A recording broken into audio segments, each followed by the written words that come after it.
All right, over here in Billings, Montana, on the trip to Tacoma. Did my pre-trip, got everything ready to go, and ready to head out. My Garmin's been screwing up. I don't know what it is. I can't get a Garmin that lasts.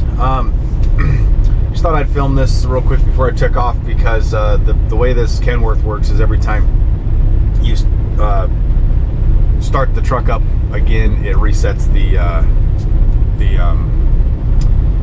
current trip. So that was yesterday's trip, was 8 miles to the gallon. So that is to be expected to drop down a little bit going out west. You know, that was from mid South Dakota to Billings, Montana, through 212 and all that. So that's expected a little bit to drop down. So, and we'll probably not do much better all the way to Post Falls, and that's where we're going to today. So just wanted to film that. So this this trip has been going fairly well. Like I said, I'll get over to Post Falls today and get a reset tomorrow. Tomorrow's Sunday, and should be a pretty good trip. I got a little bit more to report on the loads. Probably I need to find a better way to do this other than just talk about them on a video. But so I already got, so yesterday, I stopped for a little bit, looked at the load board, found a good load for Jeff, because Jeff wanted to run on Monday, and then he's got vacation coming on the next Saturday, so he has to be home empty on Friday. So he's only got Monday through Friday to run next week. He's home empty right now. So I got on there, found a load that left on Monday, booked that one for him. And that was a pretty good load. It was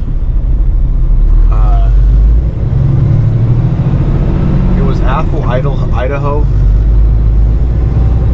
which is kind of right there where he lives. I think it's like 50 or 60 miles from where we parked the truck. And that goes over to Great Falls, Montana. Now, if anybody's, you know, doing spot market stuff, you know, Great Falls, Montana is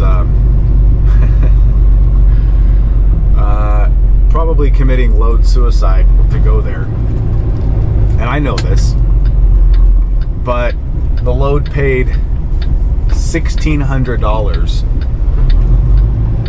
and it was like 360 loaded miles. Actually, it paid $1,550, and I negotiated up to $16.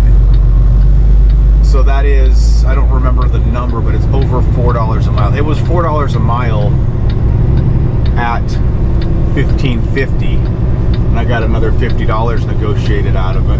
And he didn't even balk at it. You know, normally with you know, if you know what you're doing and you know the lanes, and it's a good broker and they know that you're a good carrier, and you ask for an extra $50 from the posting, normally they don't even balk at it. Sometimes they will say, look, I'm right at where I need to be. I can't be anymore. And but most of the time, you know, they're able to get you an extra 50. But so yeah, we got that one going to Great Falls, Montana. Now it's incredibly likely that we'll be deadheading back to Spokane effectively, or Old Town, or any one of those, you know, pickup areas, after Jeff drops his load in Great Falls. And it's lumber, no tarp. I don't think I even told Jeff that. I'll have to pass that on. Anyway,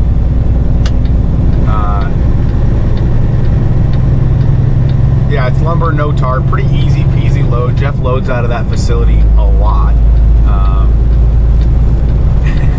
So I was watching the other video when I did this recording at night. Camera just stopped there for a second. So it's 5 in the morning.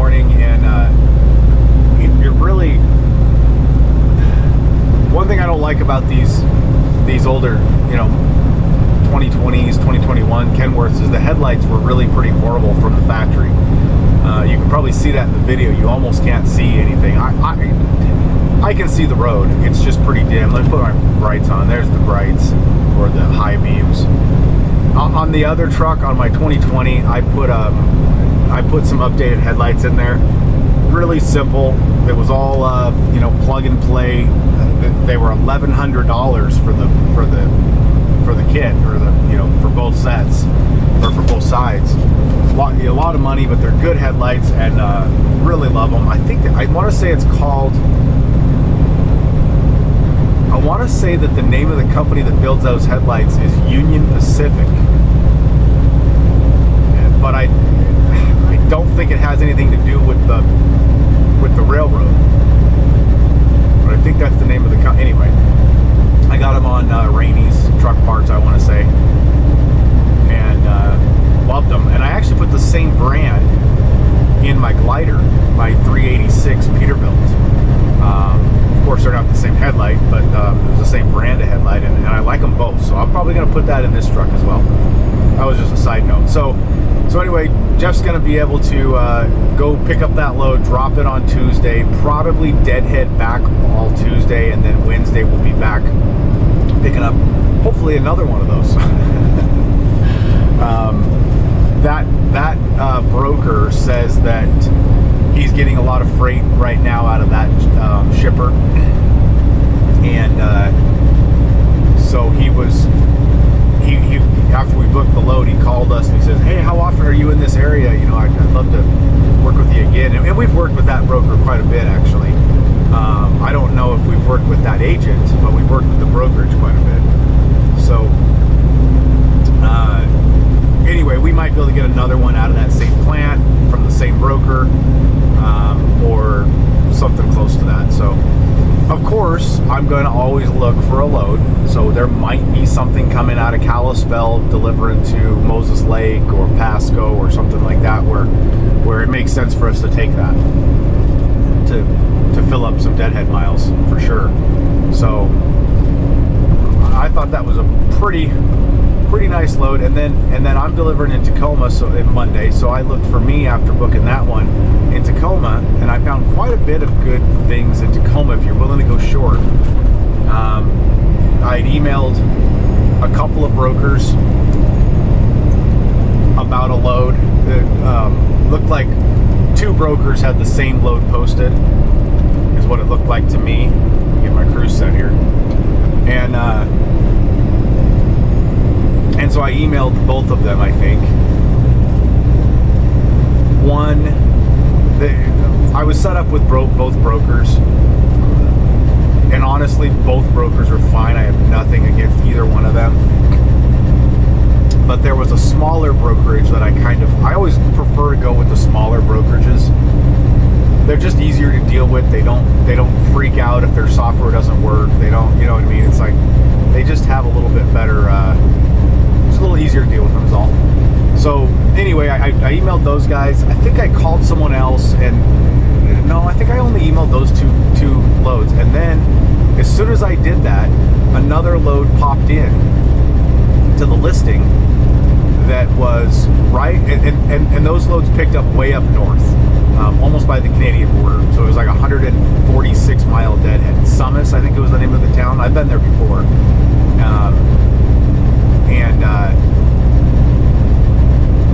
And one of those brokers had it listed as a 2-drop. The other one didn't. And I don't know which one I trusted. So maybe they weren't the same load, but they were picking up and going to the same place. But anyway, then another load popped up with another brokerage that I really like, and it's also a small brokerage. And I thought, oh, I like those guys. And it popped up, and it came up Kent, Washington to Spokane, Washington for $1,200. And I thought, that's interesting. The other ones were like $1,600 to go to Kalispell, I want to say. Yeah, so, or no, it wasn't Kalispell. Where was it? I don't remember. Helena, Montana, possibly. So I called hauled the Kent to Tacoma, and I said, you know, that looks pretty good. Here's my MC. We work together all the time. And they're like, oh yeah, great. How do we get you on this load? And I said, well, could you give me, you know, $12.50? And he's like, yeah, we can do that, no problem. Okay, and we booked her up. So I've got a load, but and actually, it doesn't come out of Tacoma, or it doesn't come out of Kent. It comes out of Tacoma, so even better. I mean, Kent would have been like a 17-mile drive, so Tacoma's even closer. So virtually no deadhead coming out of Tacoma, Washington, going to Spokane, Washington. It's sheetrock, 6-foot tarps. I've got, you know, and edge protectors. You need edge protectors. You're going to haul sheetrock, and I've got all that stuff, of course. I've got 6-foot tarps that are in really good shape, no holes. You want to make sure you don't have holes when you're hauling sheetrock. Lumber, I don't really care if there's a few holes in the tarp here and there. You know, I mean, it can be a problem if you're hauling something like cedar, but most lumber, you know, if you got a hole in the side or something, because the lumber's stacked outside anyway, right? You know, they got it stacked outside and they're loading you in the rain. So, but for sheetrock, no, we can't have anything get wet at all.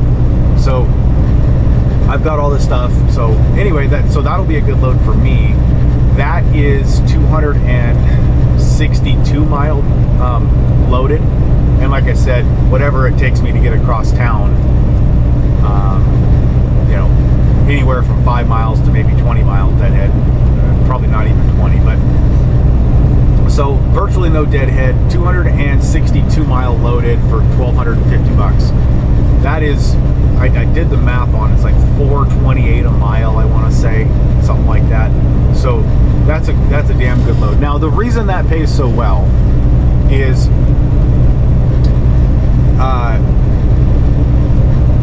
you're coming out of a strong freight market like Seattle, you know, Tacoma. You're going to Spokane, which is not a strong freight market.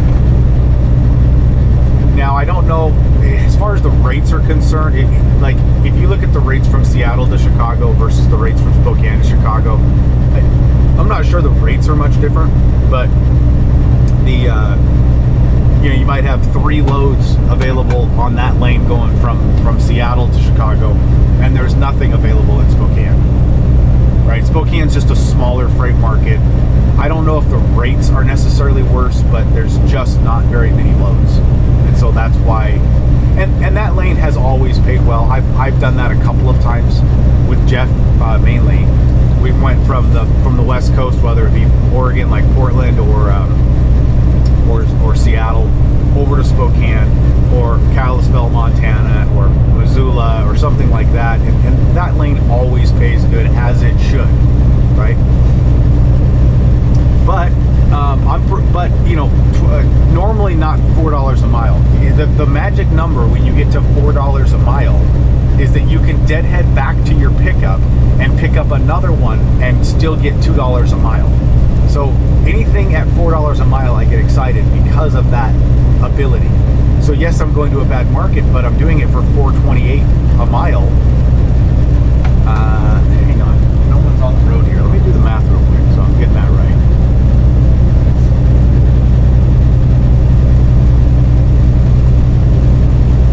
$12.50 divided by what did I say it was? 262. That can't be right. That says 470 a mile. I might have those miles wrong. I'm not going to look it up while I'm driving. It was somewhere in the low $4 a mile. So maybe that run was $2.92 a mile. I did look it up. Yeah, that sounds right. $2.92 a mile. So $4.28. You know, just shy of 300 miles, and we'll probably end up driving a little over 300 miles by the time we do the run, because, you know, we always end up driving more miles than Google Maps says we're going to drive from point A to point B, right? That's why we pay off of odometer, not off of, you know, anything else. So anyway, so you know, if we split that in half, I could get $2.14 a mile if I deadhead back to Tacoma and pick up something else. I don't know if that's what I'm going to do, but that is certainly an option. So anyway, I thought I would give you the new stuff. Now, the Pacific Northwest right now, and every year, the Pacific Northwest gets a little bump right before the snow flies. And I don't know why this happens, but the Pacific Northwest, and specifically going like inside the Pacific Northwest, so, you know, not necessarily loads going from Seattle to Florida. Those loads don't really go up in rate, but anything within that region goes up in rate, to the point where it makes it like this, $4 a mile, to the point where yeah, we're going to stay there, right? I mean, there's no reason to go anywhere else when we're able to get $4 a mile on these short hauls. The other thing in the previous years that I've always done this time of year is you start seeing a lot of good loads from Seattle, from Portland, from that region to Denver. And of course, they don't pay $4 a mile on that long of a haul, but they're paying good enough to make it worth your while to take something to Denver. And I've done a lot of that every year this time of year. And I was talking to this broker that I booked this load from, the Tacoma to the sheetrock load, and and I asked him, I was like, well, why do you think this happens every year? Because he agreed with me that it did happen. And he's like, it's probably apples. And I hadn't thought of that before, because you've got apple harvest coming in right about now. And he mentioned something else. I don't remember what it was. There was another harvest that comes in similar to, you know, close to now. And even if you know, I'm not sure if they're hauling apples on their current flatbeds that they would have booked, you know, lumber with. They might, but all of these apple ranchers or orchards or whatever, they have these doubles. You'll see them all the time. These double flatbeds that you stack a bunch of apples on. And so a lot of these guys might have a gig with those ranchers or these orchards where they, you know, every season they drop their whatever they're doing and they go haul apples, you know, on doubles. Or I suppose you could haul apples on, like I could probably haul apples on my flatbed, but I think they opt for the doubles because it's all pretty short runs and they want to get a lot of, and Washington has high weight limit laws. I don't remember what the maximum is in Washington, but it's at least 105.5, if not higher, if you just register high. So, you know, you could end up hauling a hell of a lot more apples on doubles. So that might be what's going on, and that might be what happens every year. So if you're running flatbed and you know, you end up seeing a load to the Pacific Northwest that pays good, I don't know what to tell you, because you can do okay, but you won't get out of the Pacific. It is still a trap. It's like a spider web. You know, you can stay in the web and do all right, but you can't get out. So anyway, that's my 2 cents on that.